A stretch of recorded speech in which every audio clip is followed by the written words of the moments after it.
Bismillahirrahmanirrahim. Alhamdulillah, wassalatu wassalamu ala Rasulillah wa ala alihi wa ashabihi wa man wala wa ba'du. Alhamdulillah, pada pagi hari ini kita bisa melanjutkan kajian kita dari pembahasan Al-Wajiz fil Adab Syar'iyyah. Kita masih di bab yang ke-26 tentang adab persaudaraan dan pertemanan. Adab persaudaraan dan pertemanan. Kita sudah bahas 2 poin sampai pada hadis, janganlah engkau berteman kecuali dengan orang yang beriman, dan jangan ada yang memakan atau jangan engkau mengundang untuk makan kecuali orang-orang bertakwa. Yang ketiga, kata penulis, yajibu 'alal muslim an yahdara. Wajib 'alal muslim, kepada seorang muslim, an yahdara, agar berhati-hati, waspada,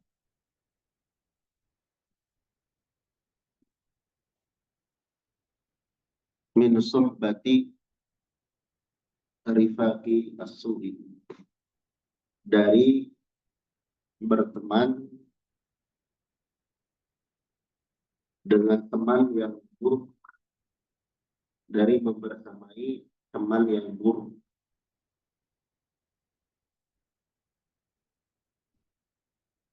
Membersamai teman yang buruk. Fahiya tud'ifu iman, dia akan melemahkan keimanan.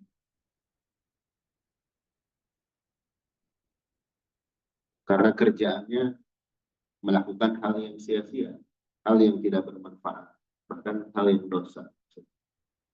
Jelas iman akan lemah. Wa tusabbihul bu'da ani ta'ati, dan menyebabkan jauhnya dari ketaatan.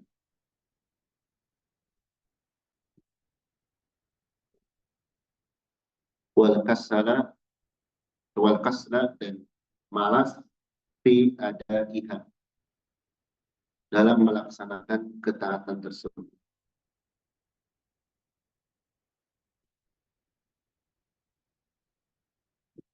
Melemahkan iman, menyebabkan jauh dari ketaatan dan malas melaksanakan ketaatan itu. Wa tuaddi lil wuqu'i, dan menyebabkan terjatuhnya fil ma'asi, ke dalam perbuatan dosa.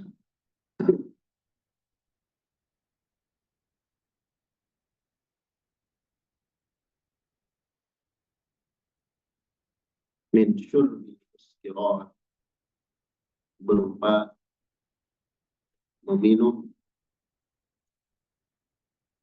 hal-hal yang memabukkan, minum khamar,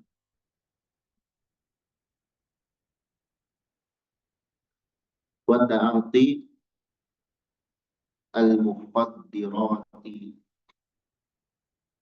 dan terjerumus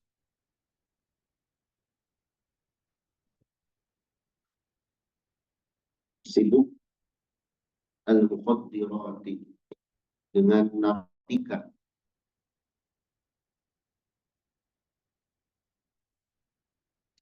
wasariqah, mencuri, wazina, zina, bal qad tusiluhu ila al-qatl, bahkan terkadang bisa menyebabkannya atau menghantarkannya kepada pembunuhan.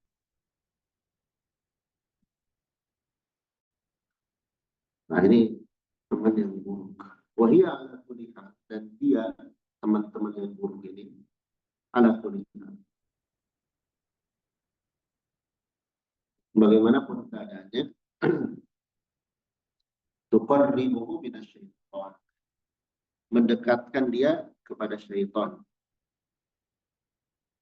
Ya, kesimpulannya ini mendekatkan kepada syaitan wa tuaddi bihi ila dukhulin nar, dan menyebabkan dia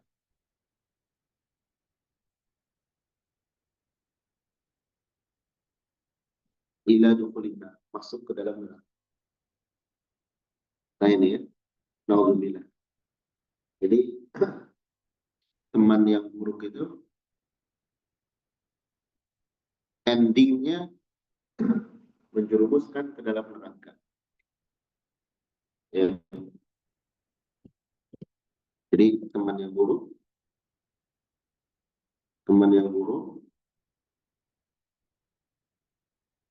endingnya memasukkan ke dalam neraka, menjerumuskan ke dalam neraka.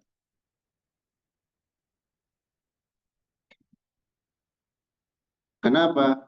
Karena dia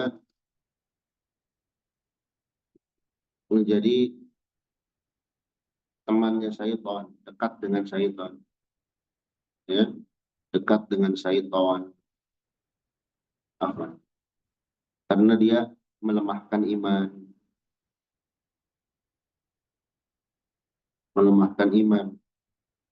kemudian menjauhkan dari ketaatan,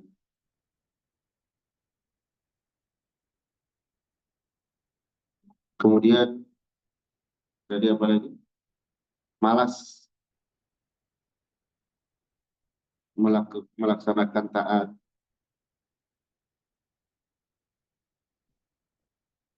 kemudian menjerumuskan ke dalam dosa, menjerumuskan ke dalam perbuatan dosa,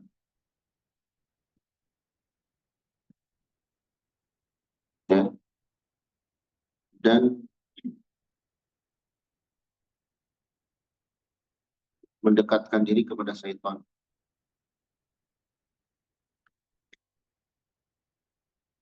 Syaitan harus dijauhi, dimusuhi, bukan didekati.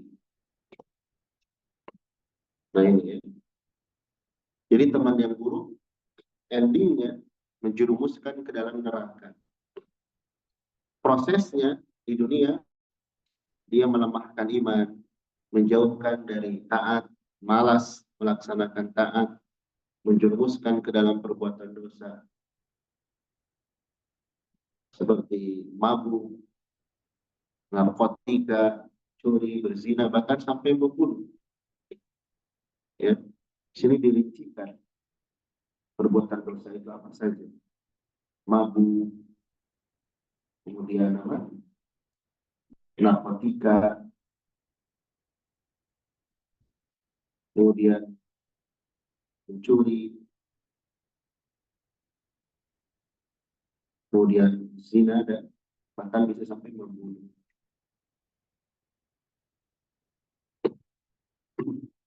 Dan lebih parahnya di sini, ya dia dekat dengan syaitan. Seharusnya syaitan itu dijauhi, malah dia dekati.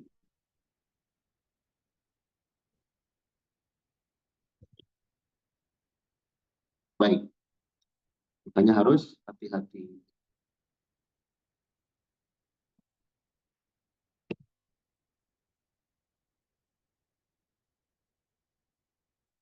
Ini pengaruh teman buruk.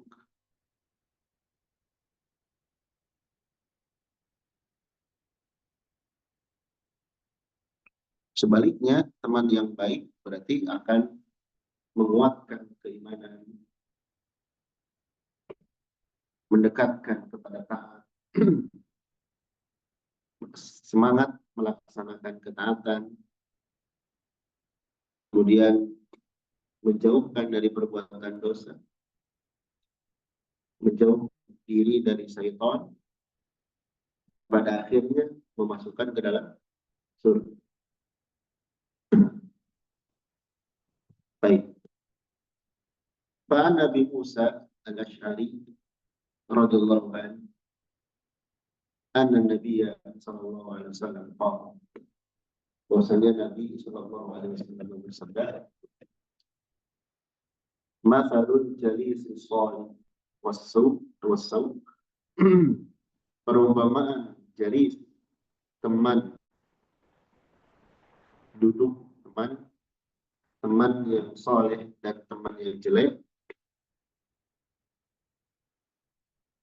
Teman yang soleh itu kami seperti orang yang membawa minyak wangi,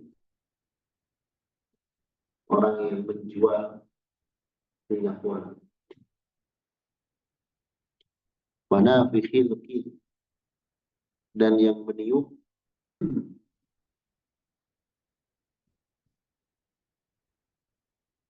kiri itu tempat dipanaskannya besi.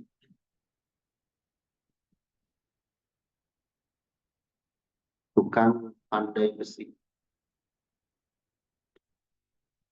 Baik. Lihat, teman yang baik seperti orang yang jualan atau memiliki minyak wangi. Teman yang jelek seperti orang yang berada di tempat pengolahan besi. Fahamilul miski, pembawa minyak wangi atau penjual minyak wangi.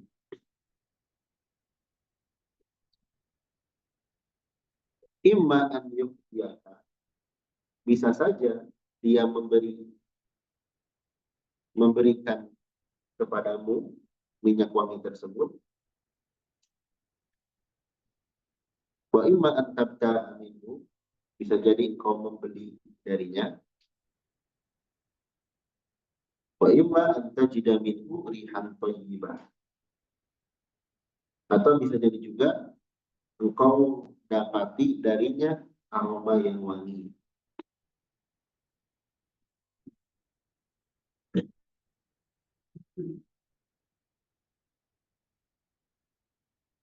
Engkau dapati aroma yang wangi.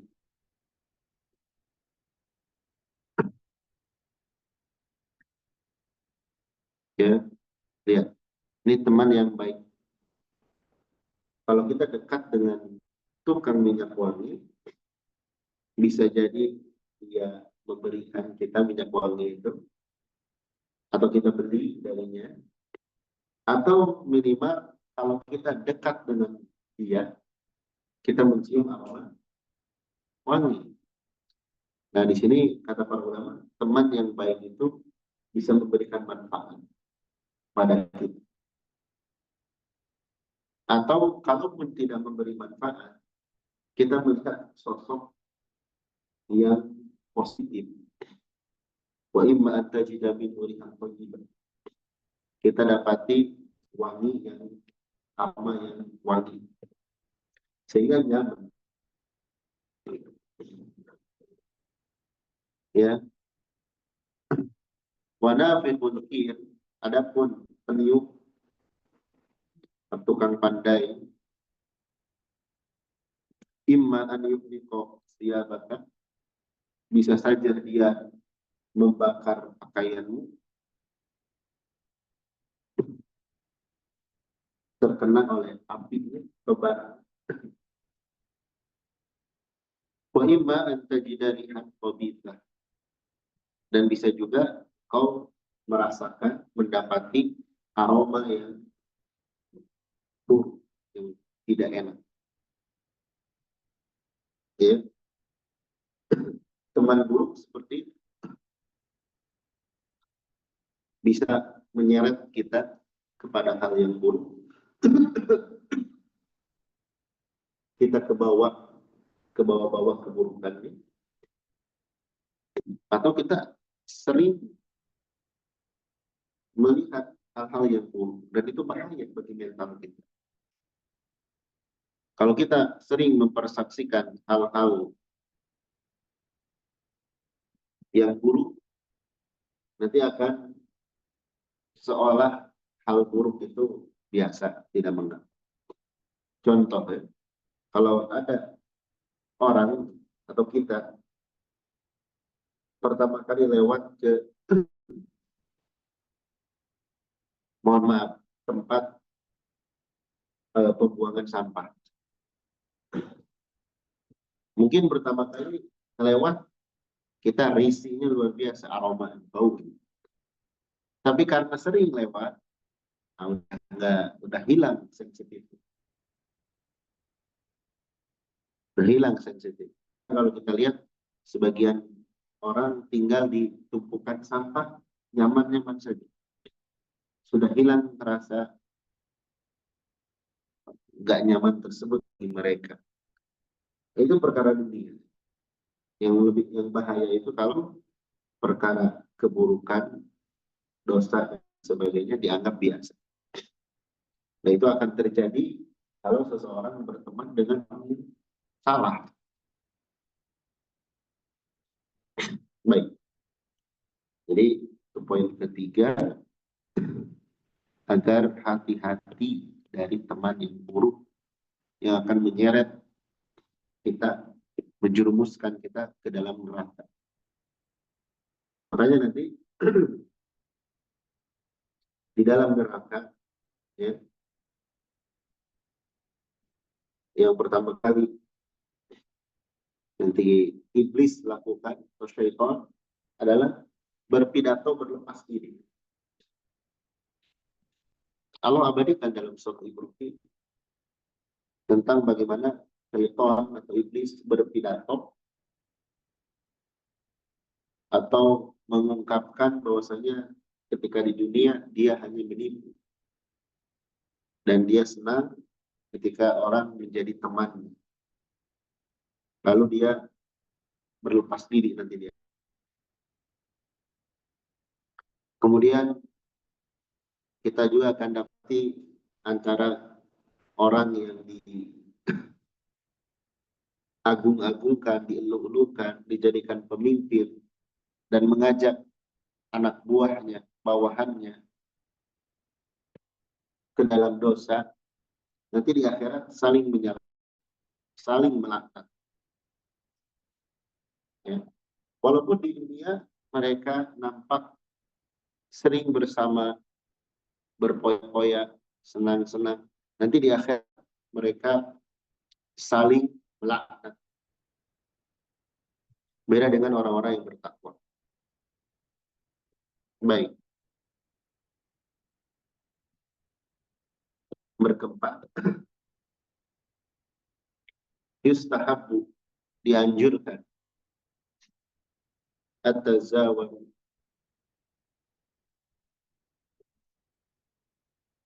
at-tazawwur, berkunjung, saling berkunjung. Bainal ikhwati billahi ta'ala, antara saudara di jalan Allah Ta'ala.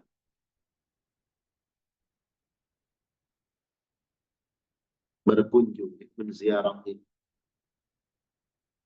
Kalau di Indonesia, sebagian orang atau orang-orang umum menganggapnya silaturahim.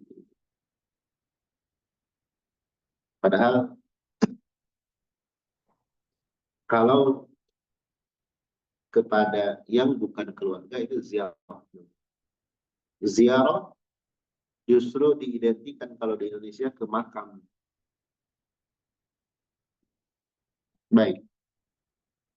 Wa an yakuna hadha tazawuru lillahi ta'ala.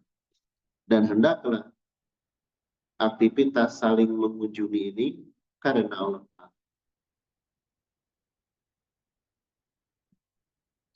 Sawa'un akana ikhwatu fi baladin wahid, sama saja persaudaraan itu di baladin wahid, satu negara yang sama.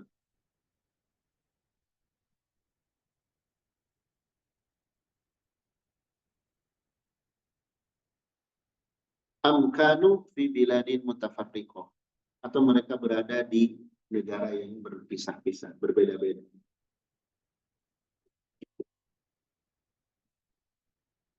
Kalau punya bekal. Wa makna tazamur, makna saling mengunjungi di jalan Allah atau karena Allah adalah ziyaratu ba'dihim li ba'din, mengunjungi sebagian mereka kepada sebagian, hubban fillahi ta'ala, karena kecintaan kepada, atau karena kecintaan fillahi ta'ala, karena Allah, di jalan Allah Ta'ala. Karena cinta, cinta karena Allah.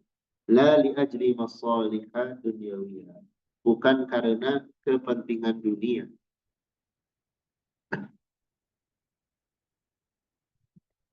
Jadi ada mengunjungi misalkan, tapi ada perlu perkara, suatu perkara. Itu mah biasa, ya. Kalau yang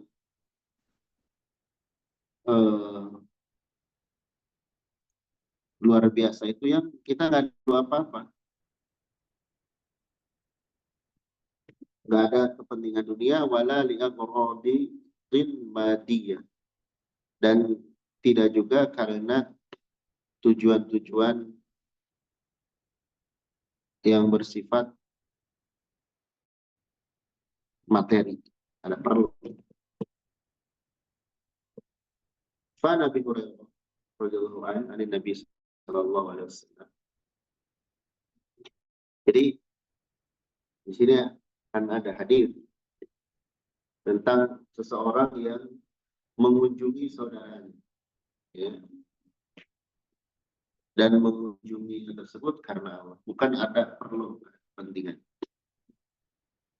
Ana rajulan zara akhan lahu fi qaryatin ukhra.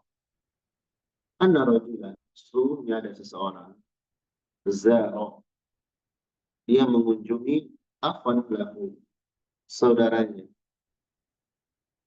temannya, fi qaryatin ukhra, di kampung yang lain. Di sini tidak disebutkan berapa jarak. Apakah Korea di sini hanya kampung, kota, atau negara? Yang jelas ada seseorang yang mengunjungi temannya. Fa'arasadallahu alahu alamat rojatihi malakan. Fa'arasada, maka Allah mengirim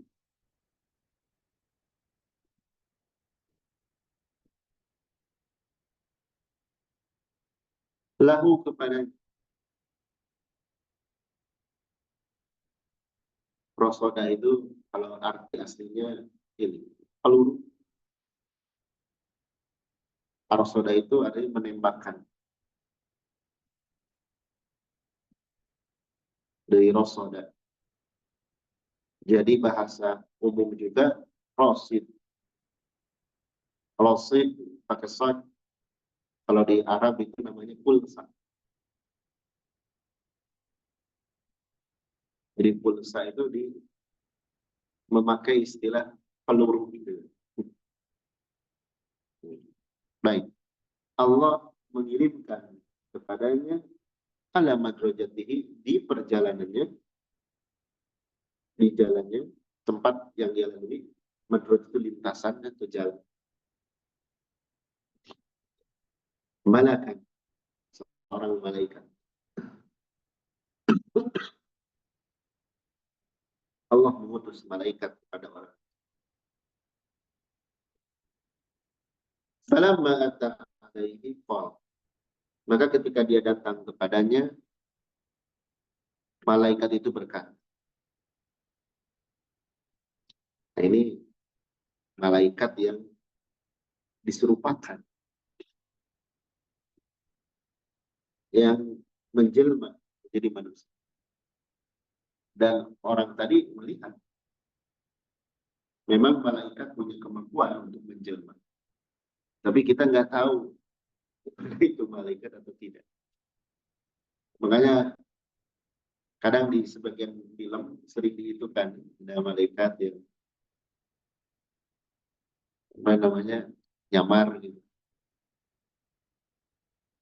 Terus ada orang yang berbuat baik misalnya. Nah, ini malaikat datang kemudian bertanya, aina turid, Mau kemana kamu?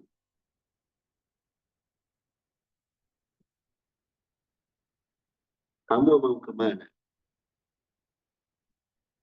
Qala kata Qala kata orang tersebut,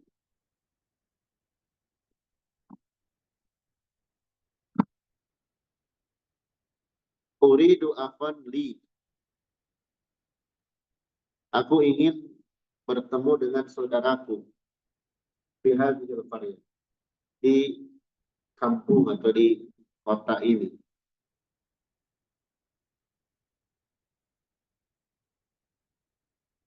Qala, malaikat itu bertanya lagi, hal laka alaihi min ni'matin tarubbuha?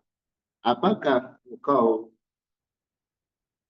terhadap saudaraku itu ada suatu jasa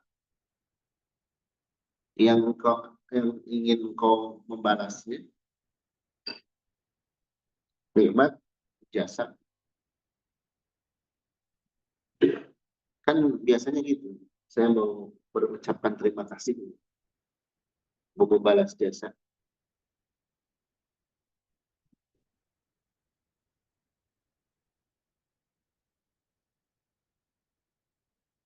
Itu pun gak masalah. Kita membalas jasa orang berkunjung, bagus. Tapi di sini tidak. Kata laki-laki tersebut, nah, bukan. Atau tidak ada.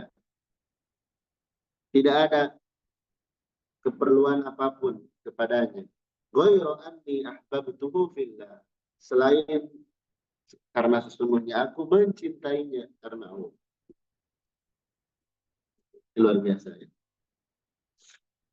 Ini jujur, bukan hanya katakan. Ya, tidak ada hal lain yang membuat aku berkunjung ke sini selain karena kecintaan kepadanya di jalan Allah. Jadi tidak ada motivasi yang lain selain karena cinta. Qala, malaikat itu berkata, fa inni Rasulullah, sesungguhnya aku utusan Allah, ilaika, kepadamu. Rasulullah di sini maksudnya malaikat. Malaikat juga utusan.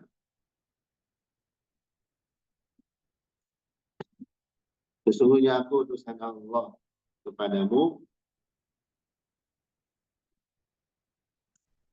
bi anna Allah, sesungguhnya Allah qad ahabbaka, telah sungguh telah mencintaimu, kama ahbabtahu fi, sebagaimana engkau mencintai saudaramu di jalan Allah.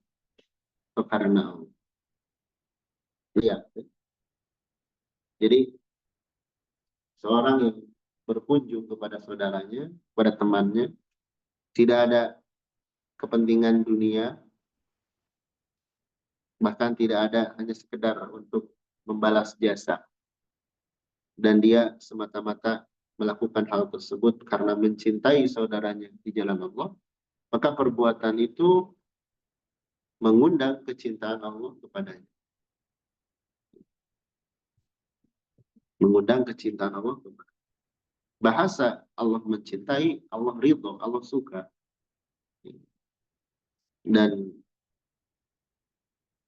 tanda Allah cinta kepada seorang hamba, kalau di dunia, maka dia akan dimudahkan untuk taat. Allah menjaganya dari perbuatan tidak benar. Adapun nanti tanda cinta Allah di akhirat, ini dengan memasukkan ke dalam surga.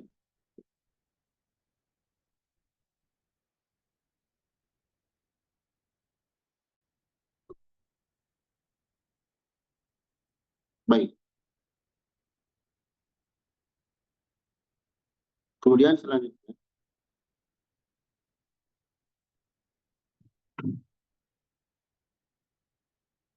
yang kelima,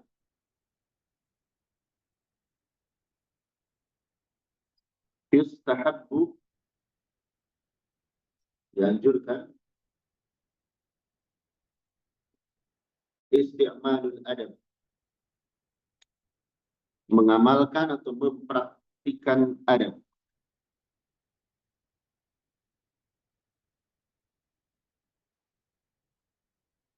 Fit ta'amuli ma'a ikhwanihi, dalam berinteraksi, bermuamalah dengan temannya, dengan saudaranya.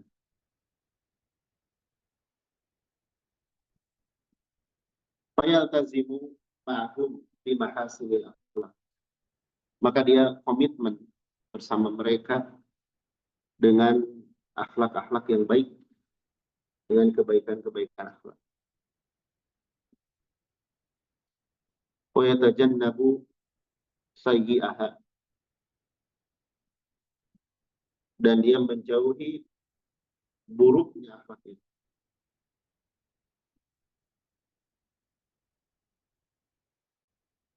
Wa min ahsanil qawaid al-akhlaqiyah, dan di antara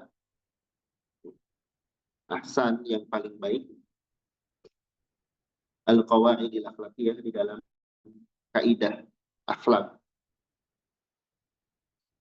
di antara kaidah-kaidah akhlak yang terbaik, allati ja'a biha al-Islam, yang dibawa oleh Islam.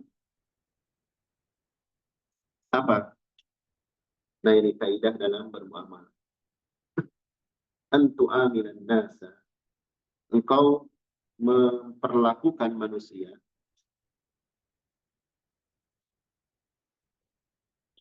bima tuhibbu minhum, dengan sesuatu yang engkau sukai dari mereka, an yata'amalu bihi ma'aka,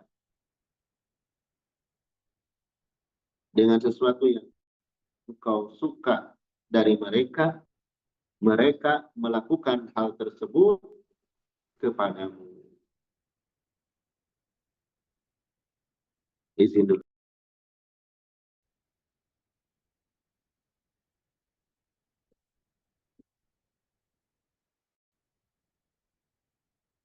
Baik, kita lanjutkan ya di poin kelima. Dianjurkan mengamalkan atau mempraktikkan adab dalam berinteraksi bersama saudara, bersama teman. Maka hendaklah dia komitmen dengan akhlak-akhlak yang baik dan menjauhi akhlak-akhlak yang buruk.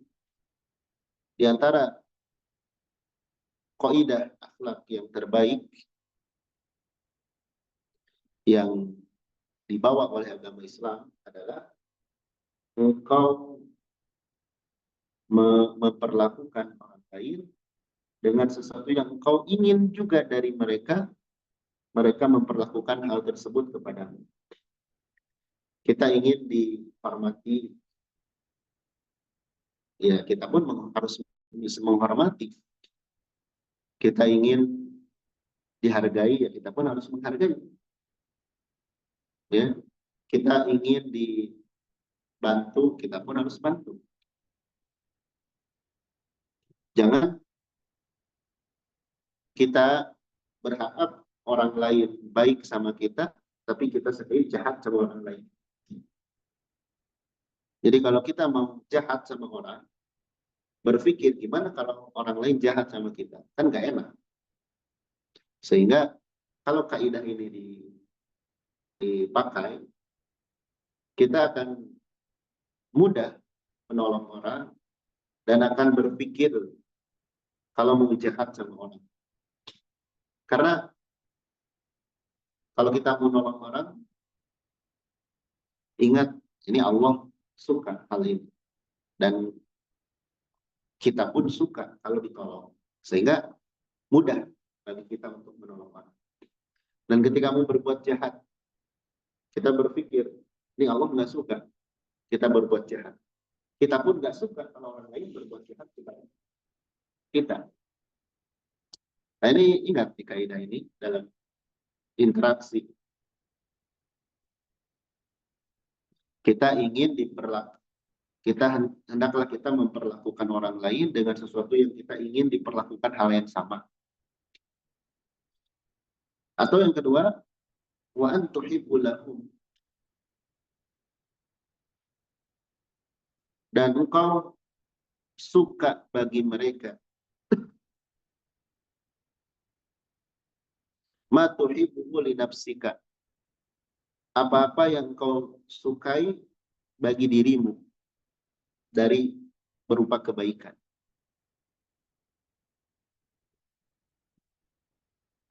Kita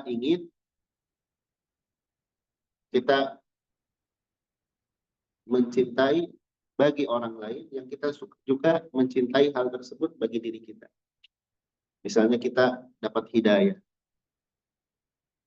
ya, kita ingin mengajak orang lain atau ingin orang lain juga dapat hidayah, sebagaimana kita sudah dapat hidayah.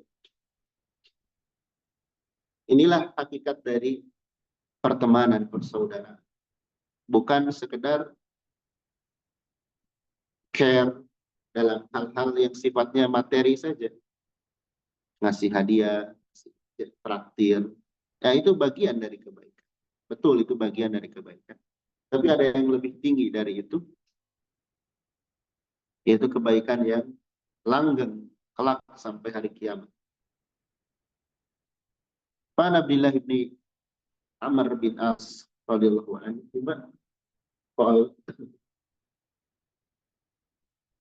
qala Nabi sallallahu alaihi wasallam, man ahabba, barang siapa yang ingin an yuzahzaha anin nar, diselamatkan dari neraka, wa yudkhalal jannah, dan dimasukkan ke dalam surga. Semuanya ingin selamat dari neraka dan masuk ke dalam surga. Dan ini kesuksesan yang hakiki. Faman zuhziha 'anil nar wa udkhilal jannah faqad faz. Orang yang diselamatkan dari neraka dan dimasukkan ke dalam surga, maka sungguh dia telah sukses. Dan kita semua ingin hal itu. Maka tidak cukup hanya ingin saja, harus menempuh sebab, usaha, upaya. Apa usahanya? Fal ta'tihi maniyatuhu, maka hendaklah kematian mendatanginya, wa huwa yu'minu billahi wal yawmil akhir, dalam keadaan dia beriman kepada Allah dan hari akhir. Maksudnya kondisikan ketika kita wafat, kita dalam keadaan beriman. Dan itu bisa diupayakan. Gimana caranya?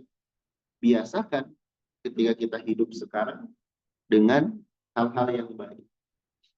Karena akhir hayat seseorang sangat dipengaruhi oleh kebiasaan dia ketika hidup.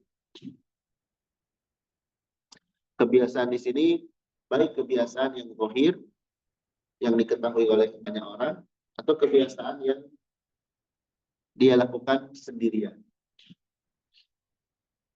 Karena ada sebagian orang yang secara zahir kebiasaannya bagus, tapi ketika sendirian dia tidak bagus. Ya. Jadi hendaklah dia meninggal dalam keadaan beriman kepada Allah. Wal ya'ti ilan nas, dan hendaklah dia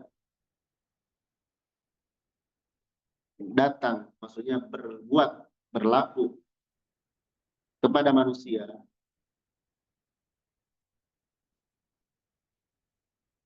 alladzi yuhibbu an yu'ta ilaihi, dengan sesuatu yang dia sukai diperlakukan dengannya. Perlakukan manusia dengan sesuatu yang dia pun ingin diperlakukan hal yang sama. Lihat, di sini secara tidak langsung Nabi menjelaskan atau secara tegas, ya, jelas Nabi menjelaskan di antara kunci selamat dari neraka dan masuk ke dalam surga setelah beriman kepada Allah adalah dengan berakhlak yang baik. Jadi akhlak yang baik kepada manusia merupakan salah satu sebab seorang itu selamat dari neraka dan masuk ke dalam surga. Nah, kita motivasinya ini dulu. Kita baik sama orang karena kita ingin selamat dari neraka masuk surga. Gitu. Baru kita berpikir kita pun ingin diperlakukan dengan hal yang sama oleh orang lain.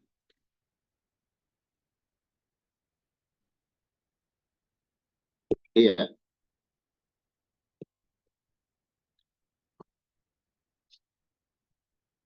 Kemudian ini hadis riwayat Imam Muslim. Dalam hadis yang lain, Wan Anas ibn Malik radhiyallahu an, anna Nabi sallallahu alaihi wasallam qala, la yu'minu ahadukum, tidak sempurna iman salah seorang kalian hatta yuhibba li akhihi, sehingga dia mencintai untuk saudaranya ma yuhibbu li nafsihi, apa-apa yang dia cintai untuk dirinya. Apa-apa yang dia cintai untuk dirinya. Hadis yang pertama, nah itu dalil untuk kaidah yang pertama. Kaidah yang di atas. Kan ada dua kaidah. Kita memperlakukan manusia dengan sesuatu yang kita pun ingin diperlakukan yang sama. Itu kaidah pertama. Dalilnya hadis yang pertama. Kaidah kedua, kita mencintai sesuatu untuk orang lain sebagaimana kita mencintai hal tersebut untuk diri kita. Nah, itu kaidah yang kedua. Dalilnya hadis yang kedua.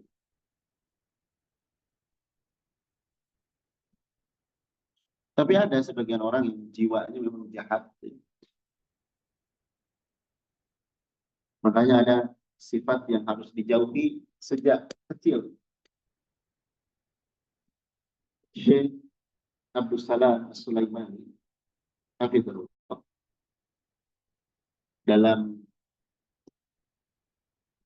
tulisan beliau tentang tarbiyatul aulad, pendidikan anak, perspektif Al-Quran dan Sunnah. Ketika menjelaskan di antara pendidikan anak 7 tahun ke bawah, di antara akhlak yang harus dijauhi oleh anak sejak kecil, yaitu akhlak anania. Anania itu bahasa kitanya apa? Egois, mementingkan diri sendiri, nggak mau urusan orang lain. Yang penting diri sendiri enak, orang lain terserah. Yang penting dirinya maju, orang lain sengsara juga. Nah, itu nggak boleh. Pada diri anak saja sudah nggak boleh. Padahal anak itu kan istilahnya sedikit kepentingannya. Apalagi orang dewasa. Tidak boleh punya akhlak seperti itu. Yang ada seharusnya seorang muslim itu ulfah, ramah, lembut kepada orang lain. Kemudian ta'awun alal birri wat taqwa, saling membantu dalam kebaikan dan ketakwaan, kemudian saling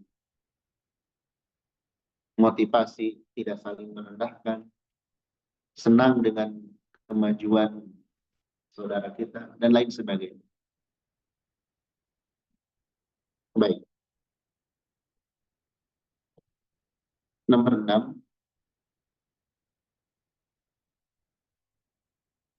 Nomor 6 cukup panjang, insya Allah kita tunda. Intinya nomor 6 ini